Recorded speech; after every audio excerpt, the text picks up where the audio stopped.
The concept for Disneyland began when Walt Disney was visiting Griffith Park in Los Angeles with his daughters Diane and Sharon. He often found himself sitting on a park bench watching his children have fun. He would get more and more frustrated that he could not share in the experiences that his children were having. While watching them ride the merry-go-round, he came up with the idea of a place where adults and their children could have fun together. But not everything went to plan when Walt opened his first theme park. Here are the top 5 failures from opening day at Disneyland.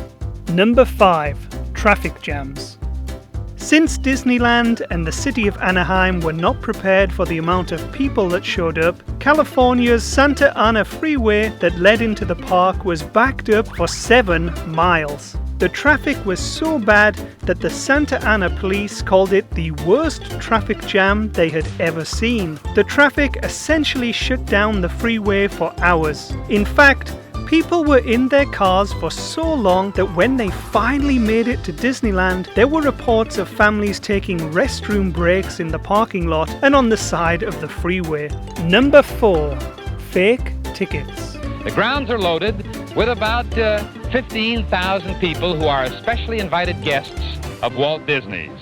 And they're here from Movie Land, from motion picture and correspondence, from every possible kind of activity connected with the opening of the 8th wonder of the world. Disneyland's opening day was invite only and not for public consumption. Tickets were mailed out and only reserved for special guests, including the friends and family of cast members, the press, and celebrities such as Jerry Lewis, Debbie Reynolds, Sammy Davis Jr., and Frank Sinatra. Frank Sinatra! Hello, Franco. Who's driving? Frankie Jr.? My son, yes. Don't hit this man. Oh. Look who hit who. Sammy Davis Jr. Hello, Sammy. And where's Gail? Gail Storm should be coming by here in just a second. Scores of counterfeit tickets were widespread on opening day. Disneyland was only expecting about 15,000 guests in total, but more than 28,000 people entered the park, leading to overcrowding and chaos. Number 3. Food shortages. For the lucky people who made it into Disneyland on opening day, they experienced a shortage of food and beverage in every restaurant and concession stand in the park. Because of the unexpected influx of guests, virtually all food and drink inventory was wiped out within hours, leaving guests hungry and thirsty. Number 2. Broken water fountains. While there were plenty of water fountains on site, many of them were not working because of a plumber's strike during construction. Walt Disney had to choose between working water fountains or working restrooms for Disneyland on opening day. So he picked the latter because he felt the toilets were more important. Dick Nunes, chairman of Walt Disney Attractions and someone who we've talked about quite a lot on the channel in previous videos, later explained to Wired. He said, "A few weeks before the opening, there was a major meeting. So the contractor was telling Walt there aren't enough hours in the day to finish the restrooms and to finish all the drinking fountains. And Walt replied in his classic fashion, well, you know, they could drink Coke and Pepsi, but they can't pee in the streets. Finish the restrooms first."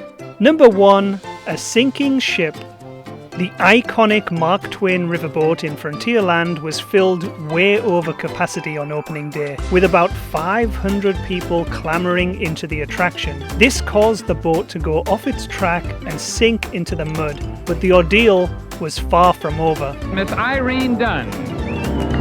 Hello, Irene. How are you? Hi, it's lifting. Terry O'Brien, who was working on the ride on opening day, later recalled in an interview, "It took about 20 to 30 minutes to get it fixed and back on the rail when it came chugging in. As soon as it started to pull into the landing, all the people rushed to the side to get off, and the boat tipped into the water again. So they all had to wade off through the water, and some of them were pretty mad." The opening day at Disneyland was not at all going to plan, and it only continued to get worse. And I see Art Linkletter right now. Art Linkletter is looking for a microphone. He looks all confused. He's standing over there in front of the Mr. Toad's Wild Ride. And I think if he ever gets a microphone, we'll be able to talk to him because he's waving his arm. There's been something gone wrong here for just an instant, but you can't wonder, ladies and gentlemen. But that is a story for the next video, where we'll talk about how a gas leak almost caused a catastrophic event on opening day. Click the next video to learn more.